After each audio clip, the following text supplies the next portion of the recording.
Hey, welcome back to Room 237. This is John coming at you with another horror review. This is a movie I just watched for the first time recently. I don't know how I've never seen this before. That is the 1978 remake of Invasion of the Body Snatchers. And I really liked this. I saw the original from 1955-56 long ass time ago. I think I saw it on TV like when I was a kid. But it's been remade countless times. I mean, you had this in 1978. You had Body Snatchers in 93, which didn't do well. And you had The Invasion in 2007, which I imagine sucks, because it's 2003 to 13 horror remake. But I really enjoyed this.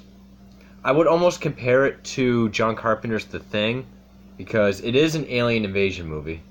That glare sucks, I know. Sorry. No matter how you hold it, it fucking blows. It's an alien invasion movie. It's pretty bleak. And it's also a remake of a 50s movie. You got a great cast: Donald Sutherland, Jeff Goldblum, Veronica Cartwright, Leonard Nimoy. Brooke Adams, I don't know what else she was in, but she did alright as the female lead. The story's pretty simple. I mean, Donald Sutherland... Well, first you see, like, this weird, like, amoeba-looking organism, I guess on a dying planet.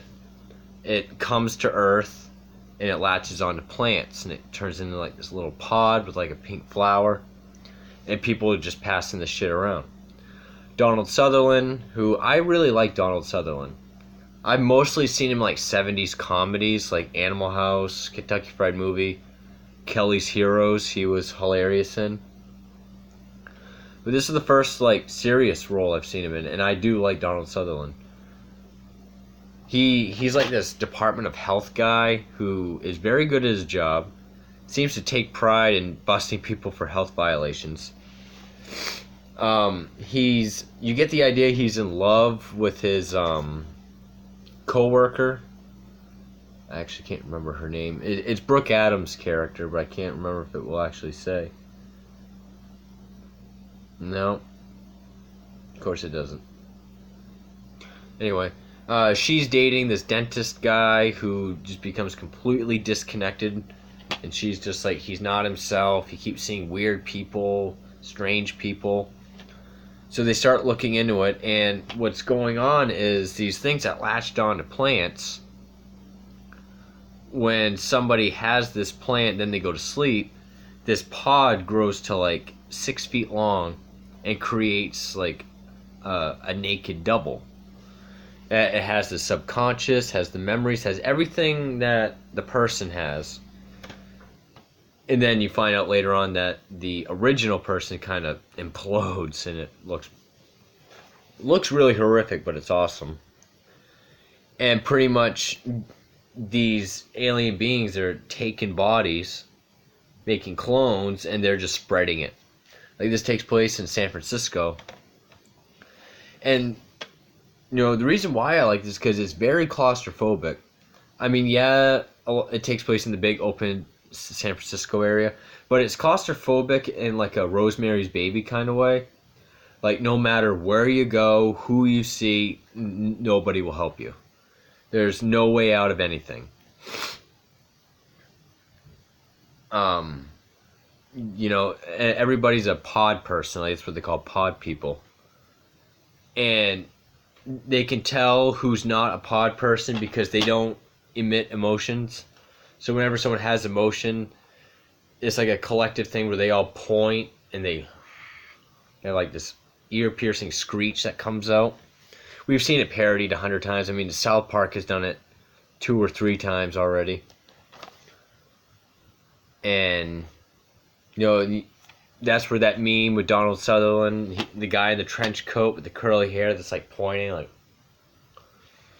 yeah, that's from this. Jeff Goldblum, Jeff Goldblum's awesome in everything he's in. He's the same character and everything, but just the whole, like, yeah, so Jeff Goldblum, and yeah, he's in this movie too, and he always talks a lot, and well, you know, I can't do Jeff Goldblum, but He's like this guy who he writes poetry, but no one really takes him seriously. He's married to Veronica Cartwright. Leonard Nimoy is in this.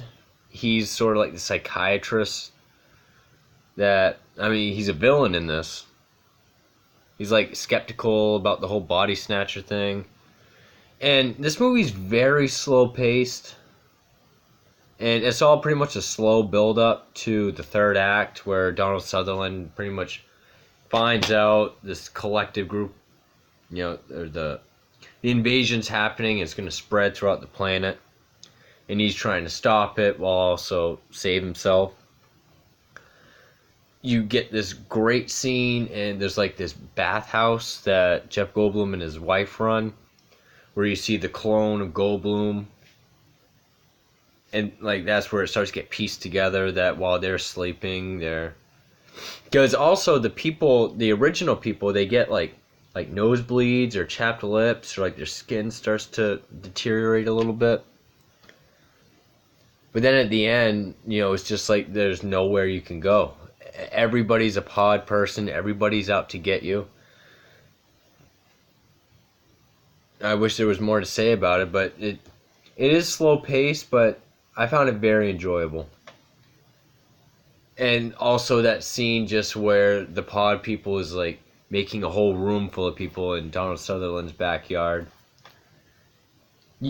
You don't get a lot of special effects. You don't get a lot of pod people screeching and being pod people very much. It's more about atmosphere. It's more about how there's a part where Brooke Adams is talking about how she followed her boyfriend around. And it's just the idea of like a bus driving by here with everybody staring at her, kind of like Jacob's Ladder. It's just the feeling of everybody's watching you, everybody is out to get you. And this movie very bleak. Like it intentionally ended with like a no hope kind of ending, which I liked. I liked the ending to this. I wouldn't say this is overrated because, I mean, it's still a very popular movie, but personally I haven't heard a lot of people talk about it. I really like this. This is considered one of the best versions of Invasion of the Body Snatchers. Again, a lot of people still favor the original. I haven't seen it in so long, I can't fairly say, but I had fun with this. And I'm not super into sci-fi horror, but this was more about the atmosphere, more about the claustrophobia, more about just not being able to get any help. And Donald Sutherland did great. Yeah, it's not too much to say about it. I would recommend this. Keep in mind, it is slow paced, but if you stick with it, the whole third act is very interesting. Just seeing this group of people go through this and a major city where everybody's out to get you. It is pretty good. That's all I have for that. So, Invasion of the Body Snatchers from '78, a good remake. Definitely not a modern day remake, but it's still a pretty good movie. So, for Room 237, thank you.